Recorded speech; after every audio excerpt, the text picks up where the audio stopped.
themselves, and then I can share the screen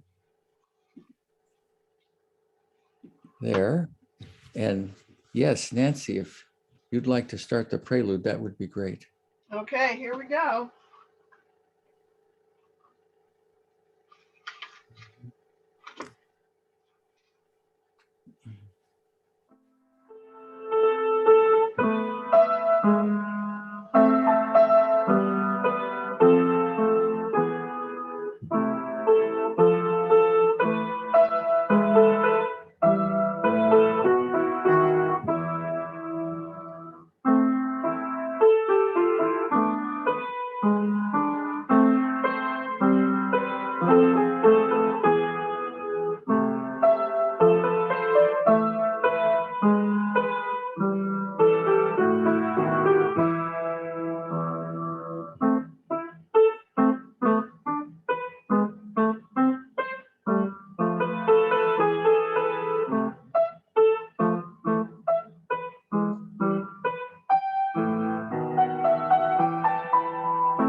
Welcome to the Unitarian Church in Fall River, where we think that religious questions are important, but we want to work out our own answers, where we gather to share ideas and support one another.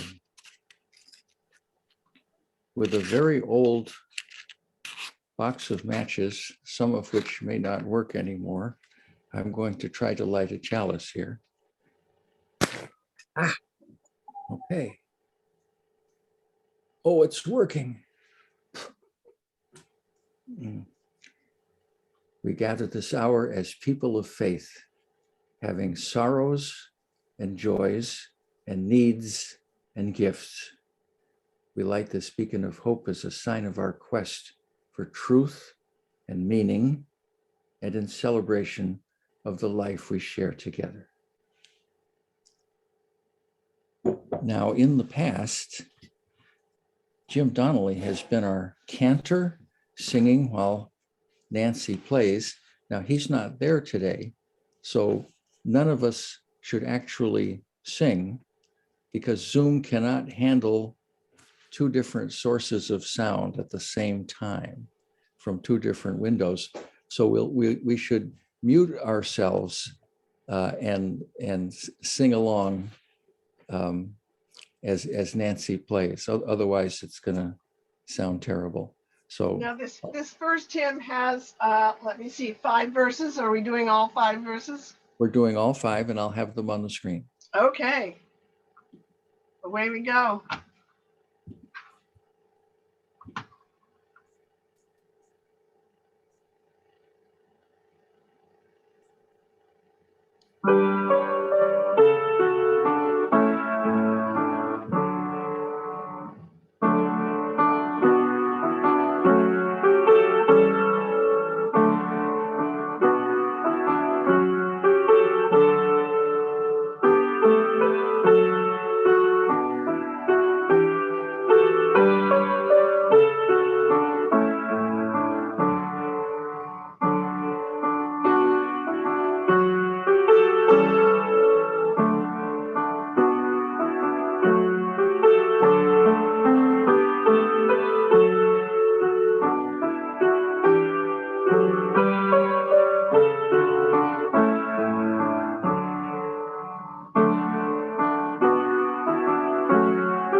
now can we join together in our affirmation, which I'll also put on the screen here.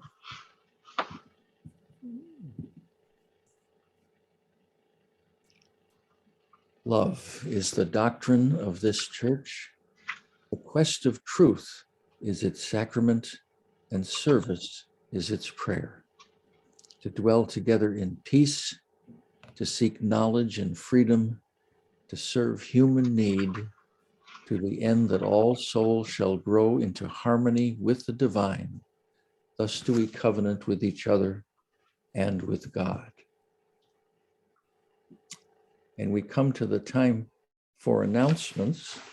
And David Renke isn't here, but I'm sure if he were, he would have an announcement, which would be that the Course in Miracles is meeting via Zoom on Friday at 11, and that a phone call to him will produce the passcode you need to join.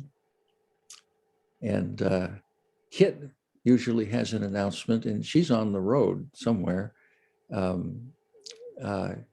Kit usually tells us who our preacher is the following Sunday, and our preacher the following Sunday is Richard Fuchs, Dick Fuchs. Oh, here's David Renke, just joining us, I think. Are there other announcements? If there are, please unmute yourself and tell us what your announcement is.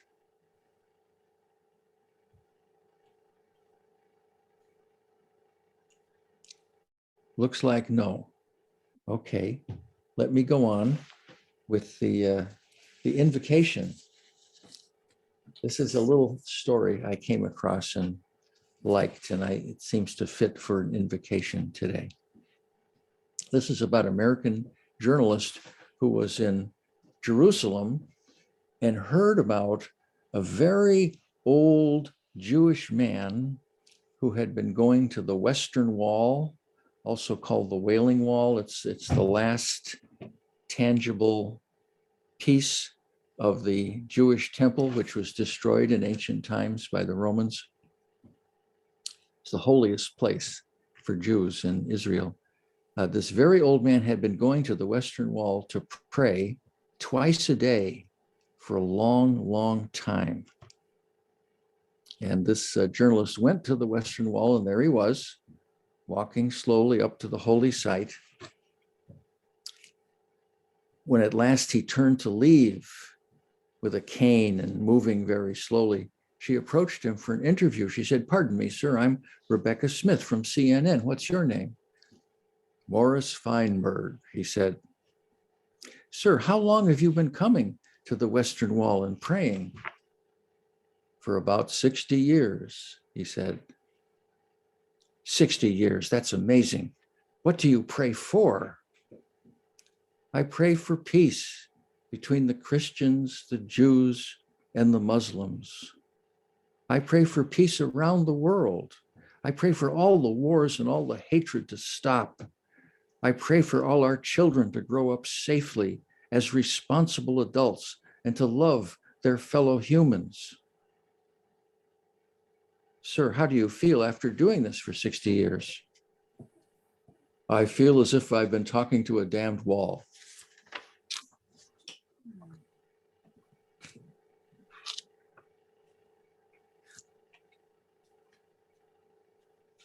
Could we please be joined in a spirit of prayer or meditation? When we try and try, and nothing seems to work out, and we start to lose heart, may we find within ourselves the wisdom to give ourselves permission not to try all the time. Permission to take a break when we worry a lot about the future and about all the bad things that the future might bring. May we manage also to keep one eye on the present and on the good things that the present is bringing right now, things that are here and actual and can nourish us today, when we feel that others are not responding as we would like them to. May we remember that other people are not here to live up to our expectations, unfair though that often seems. And at all times, may we find within ourselves the courage to be calm and the strength to be gentle with one another. Amen. And now let us be silent together to create an opportunity for prayer or meditation.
Thank you so much. Hi. I wanted to sing, and so I muted myself, and then I forgot to unmute myself. Instead of a reading today, I have two vignettes and a statistic. First vignette. Now, I know my sermon is about Confucius, but the Confucian culture eventually swept through East Asia. So these two vignettes in this statistic are all from Japan, but nonetheless, they reflect the effects of thousands of years of Confucian culture. The first vignette takes place in the city of Osaka, which I believe is the second largest city in Japan. And it's at the headquarters of a taxi company. This is early in the morning. There's this big garage filled with taxi cabs, and all of the drivers have come a little bit early, about 15 minutes early, and they're standing outside the door of their taxis, and they're chanting in unison, and they're chanting their dedication to the taxi company, to the city of Osaka, to the nation of Japan, and the world. And they do this at the beginning of every shift, every day.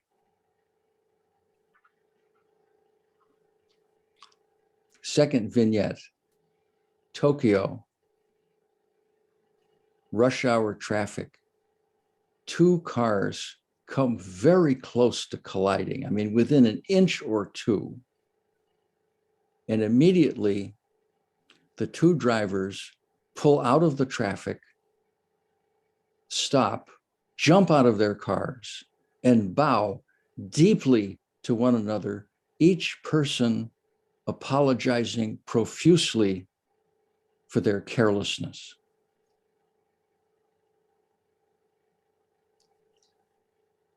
And the statistic is, in Japan, more than half of the people who get paid vacations do not take their full paid vacation.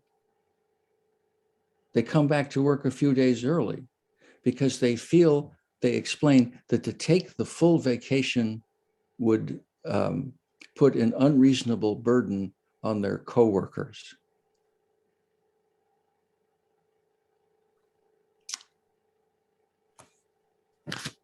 So here's the sermon. It's called Kung Futsu Said. The man's name was Kung, K''UNG, Kung. And when he became famous, he was called Kung the Master.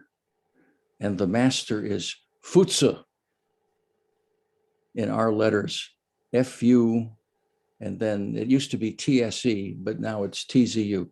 So Kung, KUNG, and then Fu, FU, and then Tse is TZU, Kung Futsu. And that came into English as Confucius, but his name was Kung Futsu.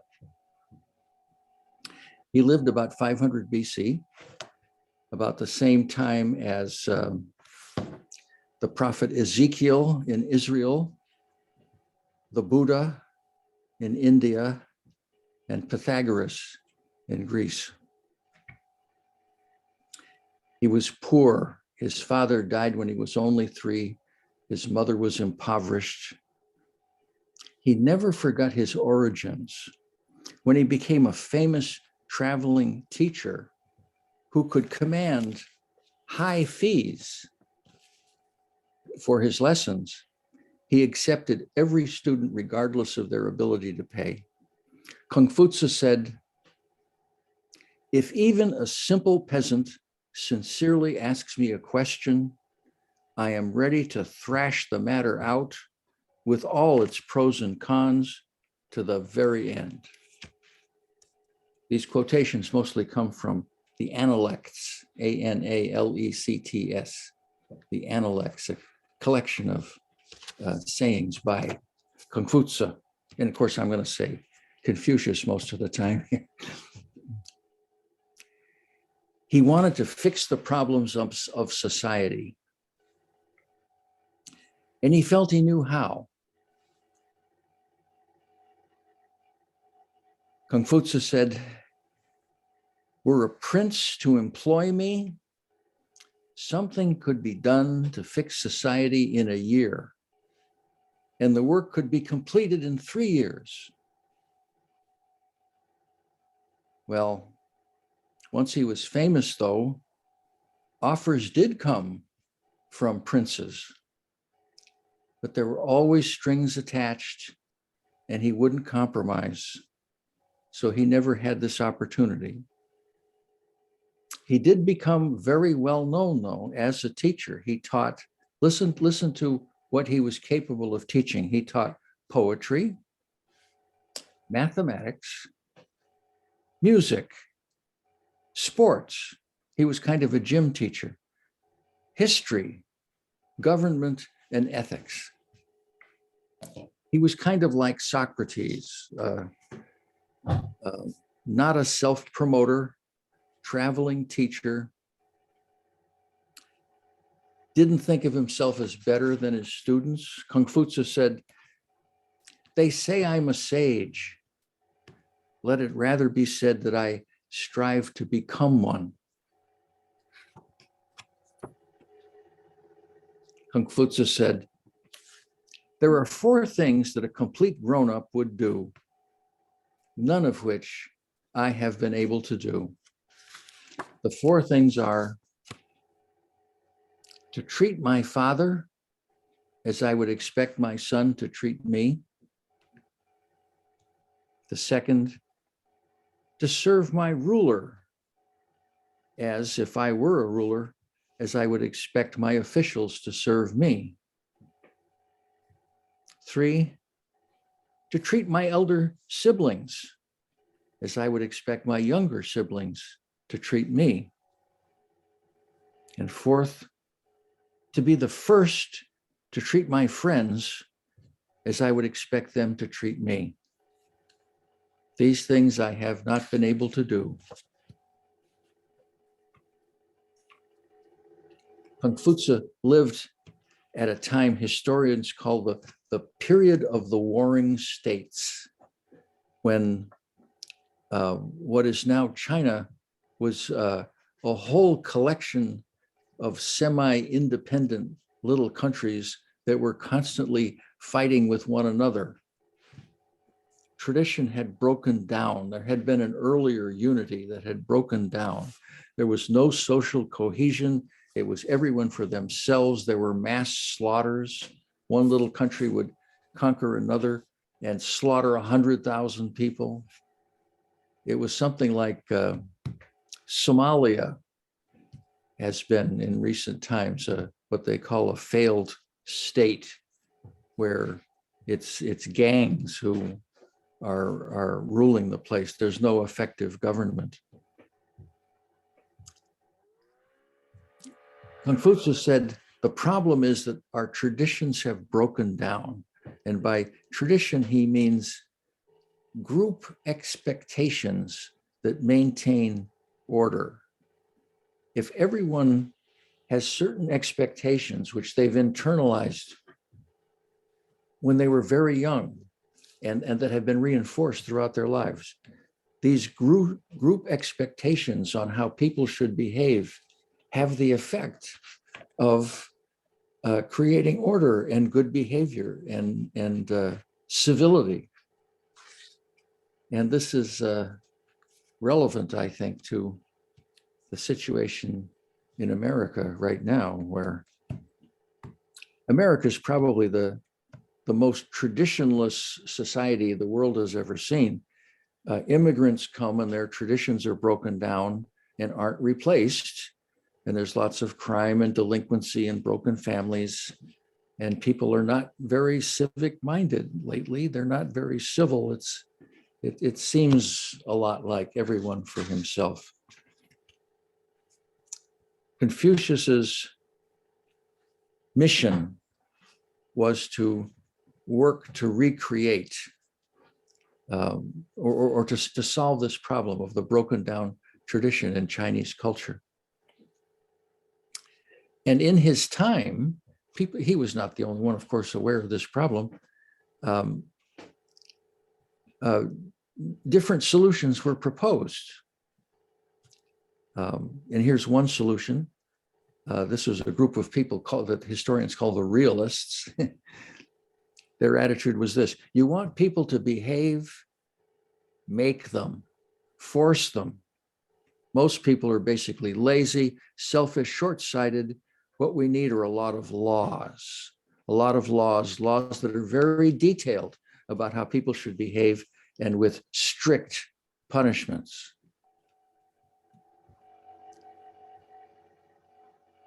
Confucius didn't go with that. Confucius said, if you govern the people by regulations, if you keep order among them by chastisements, they will flee from you and they will lose all respect for themselves. He seemed to feel that laws can't give people meaning or inspire respect or affection. Excuse me. Another group of thinkers at this time, 500 BC, the period of the Warring States in China, these people were called the Mohists after their leader, Motsu. You want people to behave, urge them to love one another. And this is a quotation from Motsu. We should regard other people's countries as our own, other people's houses as our own, other people's bodies as our own. When all the people in the world love one another, then the strong will no longer overpower the weak. The many will no longer oppress the few. The wealthy will no longer mock the poor. The prominent will no longer disdain the humble. The cunning will no longer deceive the simple. And because of mutual love, calamities, strife, complaints, and hatred will be prevented from arising. It sounds wonderful. Confucius's response to that proposal was, though, that it's unrealistic. He said, I can't love others as I can love members of my own family and my own friends. Someone asked him, should we love our enemies, those who do us harm? Confucius said, by no means. Answer hatred not with love, but with justice. Otherwise, you're wasting your love. Notice this is in direct contradiction to this Christian tradition. Someone said to Confucius, what would you feel about a person who was loved by all the people in the village? Confucius said, that's not enough. And if a person was hated by everyone in the village, that wouldn't be enough either. Best of all, Confucius said, would be that the person is loved by the good people in the village and hated by the bad people. A third solution to the breakdown of tradition that was proposed in Confucius's time, and I don't have a name for the faction that proposed this, but this was proposed in Confucius's time.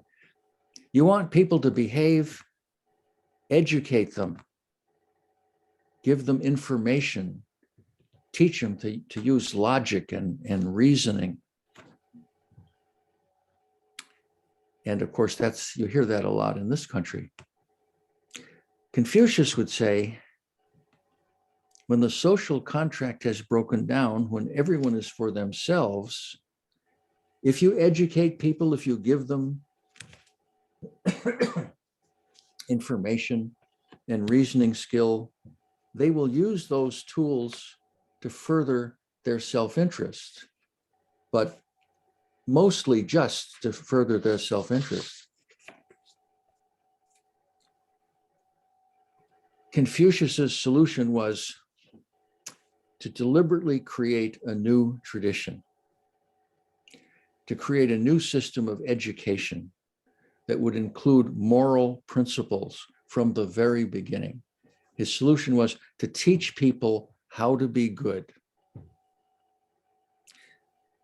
And somewhat during his lifetime, but definitely in the century or so after his death, this idea caught on and it spread throughout what is now China, and not long afterward spread out into the rest of East Asia.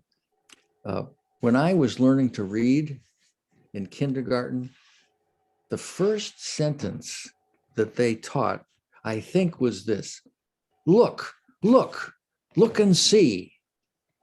And I think the second one was something like see, spot, run. Well, in China, for more than 2,000 years, the very first sentence that children learned in school, these are 5-year-olds, 4 years old, the very first sentence they learn is, Human beings are by nature good. Human beings are by nature good. For 2,000 years in China, people got a steady diet of moral principles. Confucius said, what you do not want done to yourself, do not do to others. That's the golden rule in the Confucian version. Confucius said, I will not be sad that others do not know me. I will be sad that I do not know others. Confucius said, real grown-ups first practice what they preach and only afterwards preach what they practice. Confucius said, when you know something, recognize that you know it.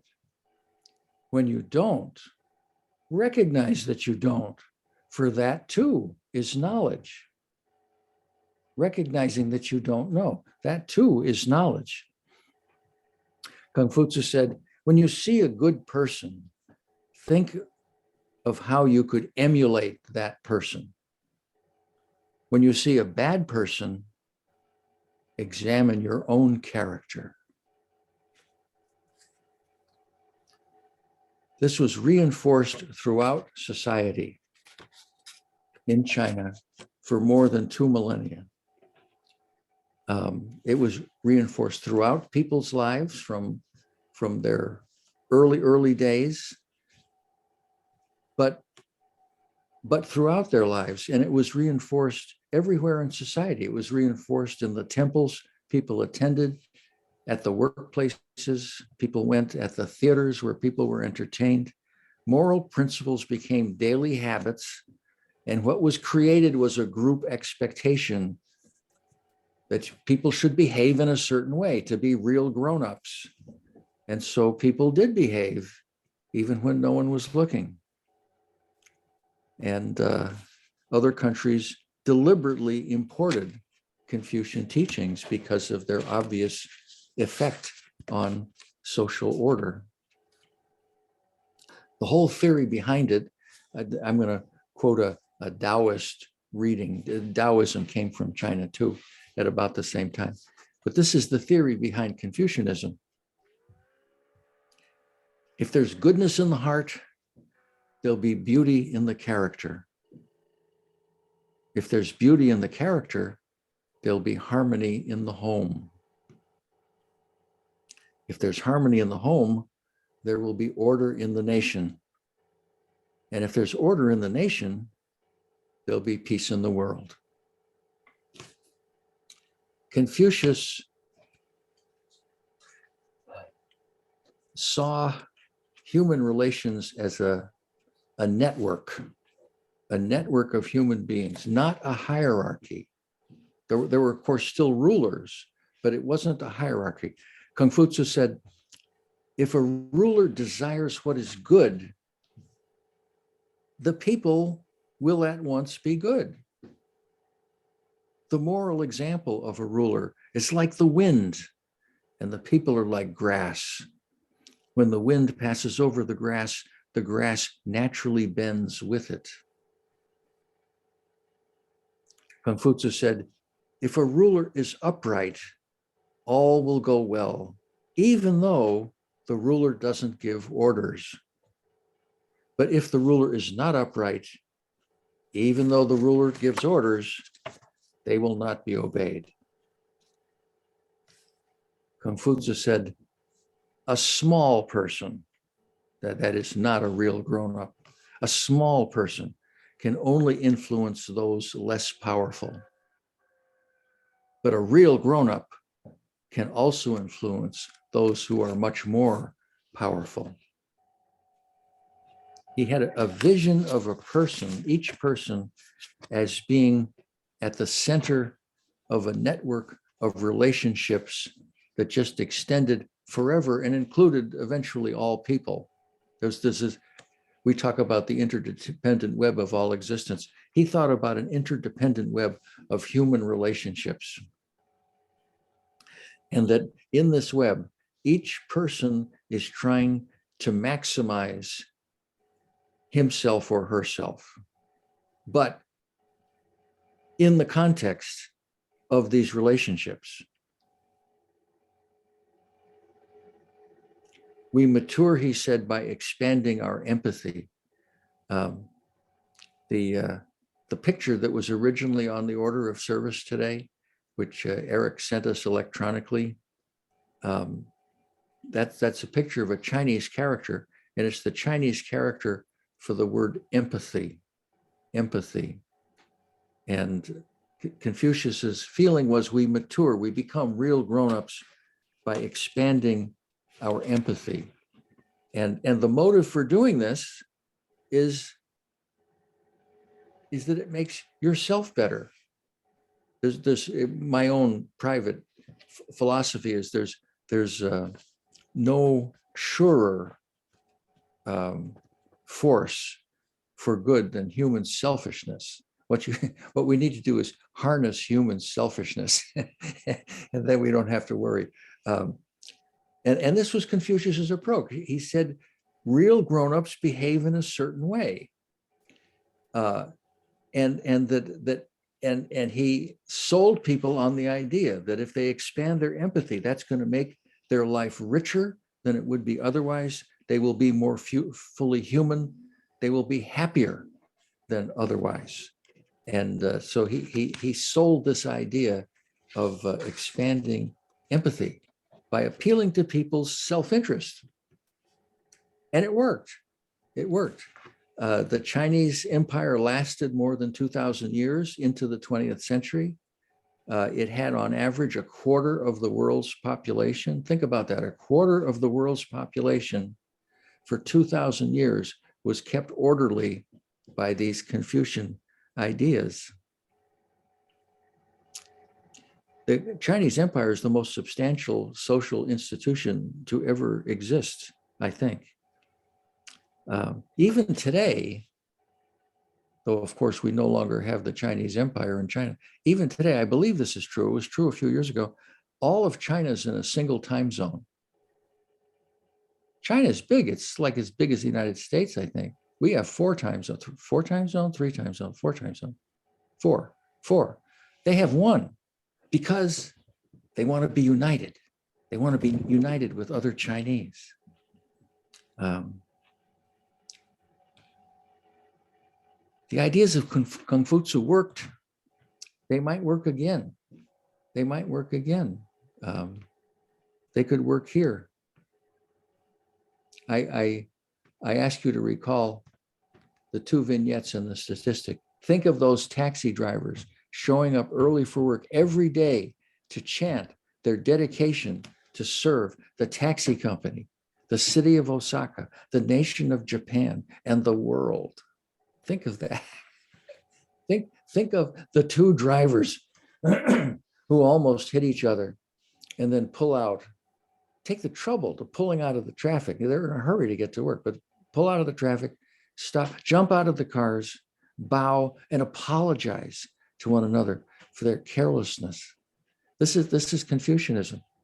And think about the majority of people in Japan with paid vacation who don't take it because it would put an unreasonable burden on their co-workers. I'm Nancy, I completely forgot the musical selection, and I'm sorry. Okay. So let's play an offertory instead. No. Let's do the musical selection. Let's hear what you've worked to prepare these. I pulled that book off that shelf. All right.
And I can And- stand having two musical selections in a row.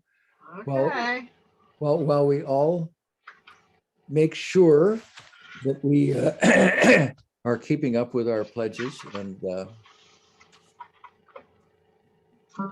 perhaps writing a check and putting it in our wallets, so we'll have it next Sunday. Go ahead. Okay.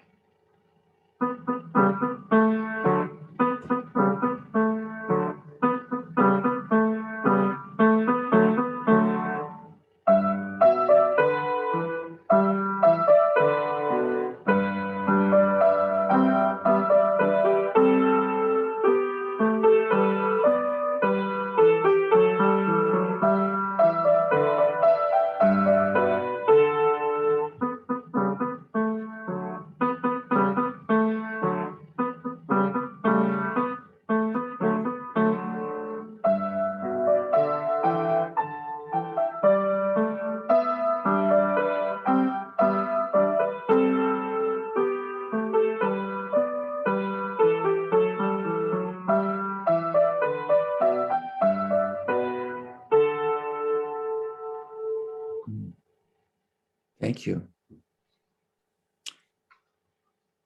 This is our time of sharing joys and concerns. If you have something on your mind or on your heart to share, please unmute yourself and share, and please mute yourself again. I'll just share a quick little joy from London this morning. Oh, 3 months now. wow. Yeah. Mhm. I have a joy. Go ahead, Donald. Yesterday with the blizzard, I experienced 18 hours, no electricity or heat. Oh, But I had one thing on my side, God, and the joy of knowing that I'll make it through it and be able to be with you guys here today to spread the joy. It was tough. I made it through it. And I'm here to say, and we're glad you are. Mhm.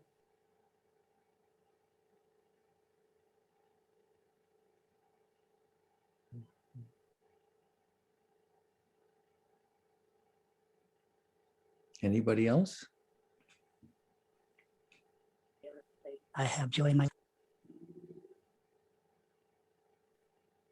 The closing hymn is the only hymn in the hymn book whose words are by Confucius, Confucius, and but the tune is one that you know.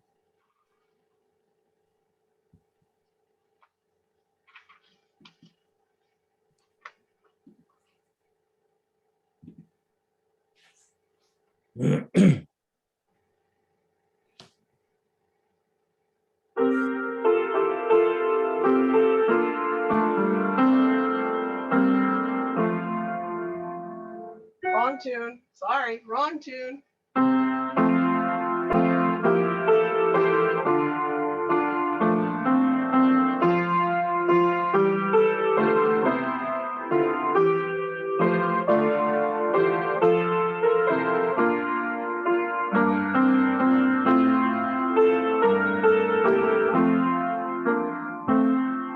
Okay, here we go.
Thank you.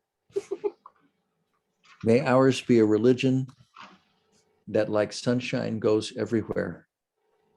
Its temple all space, its shrine the good heart, its creed all truth, its ritual works of love. Amen.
I stopped the recording so we can say anything.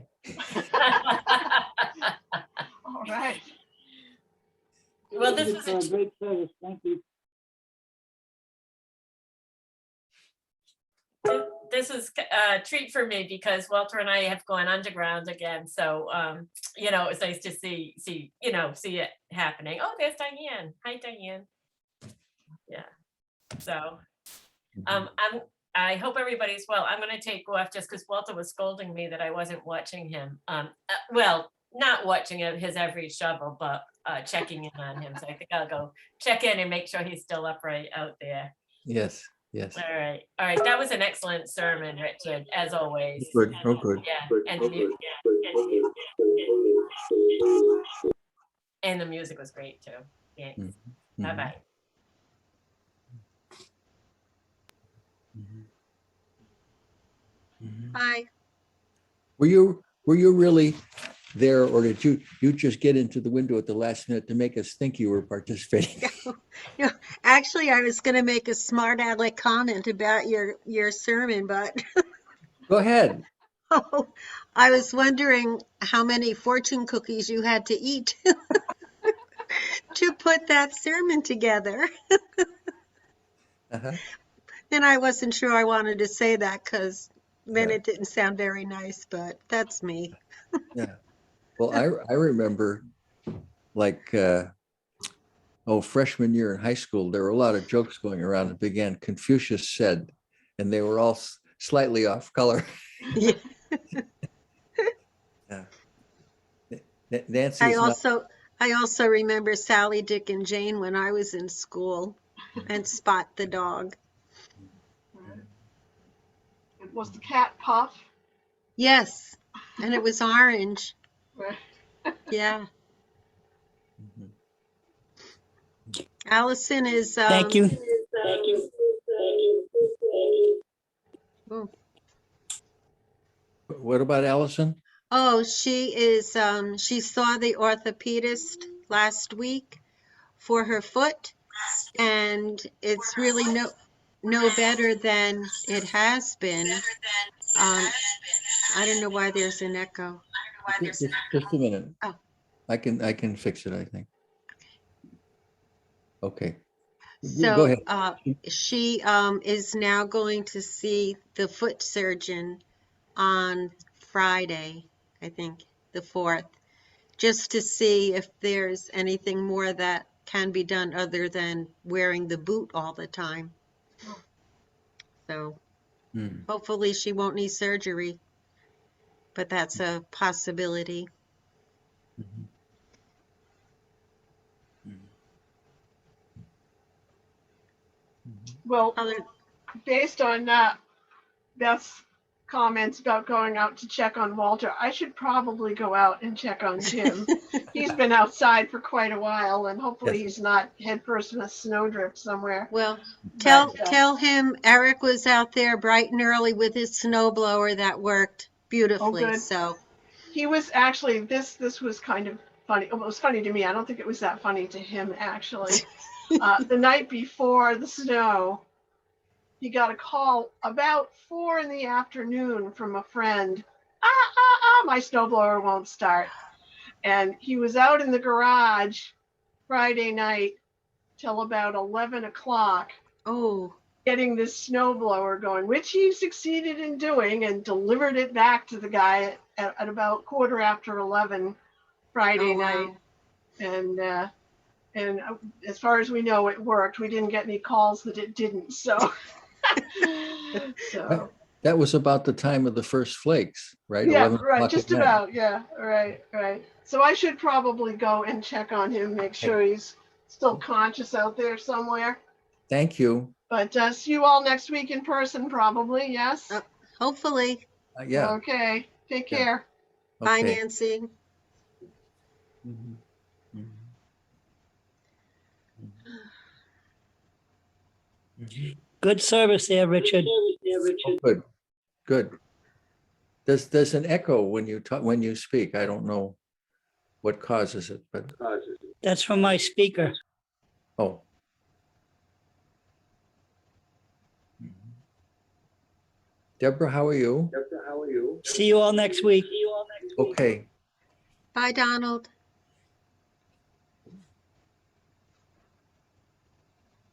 Mhm. Now, who's the church? It used to be. I come to see you. My name is Joe. I It am says- from another galaxy. Okay. Am I leaving you stumped? Oh, it's not. It's also Donald. I think. Yeah. I was trying to sound like Yoda. Yeah. All right, Richard, we'll see you next Sunday morning. Okay. Yep. 8:45. Do you think we'll make it earlier because we're having problems with the laptop, or what do you want to do? Oh, yes. Yeah, we were having trouble. So when would you suggest? Well, I mean, I would think you'd have to reboot the laptop and stuff and reprogram it again because if there's something interfering with Yeah. the recording.